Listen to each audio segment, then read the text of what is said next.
السلام علیکم رحمۃ اللہ وبرکاتہ۔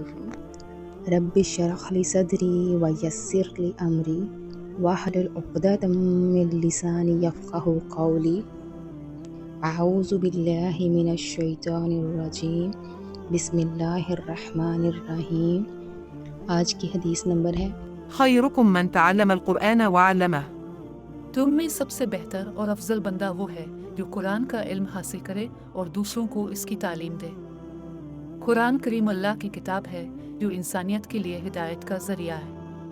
اس کا علم حاصل کرنا ہر مسلمان کے لیے ضروری ہے کیونکہ یہ دنیا اور آخرت دونوں میں کامیابی کا سبب بنتا ہے۔ جو شخص قرآن سیکھتا ہے اور پھر اس کی تعلیم دوسروں کو دیتا ہے وہ نہ صرف اپنی روحانی ترقی کرتا ہے بلکہ دوسروں کی بھی مدد کرتا ہے۔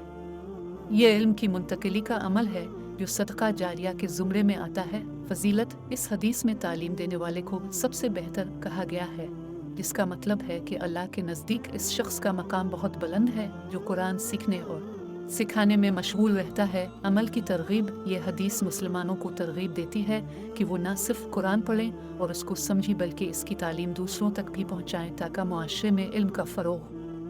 یہ حدیث اس بات کی یاد دہانی ہے کہ قرآن کا علم نہ صرف انفرادی روحانی ترقی کے لیے ضروری ہے بلکہ اس کی تعلیم دوسروں کو دینا بھی ایک عظیم عمل ہے جو اللہ کے نزدیک بہت پسندیدہ ہے۔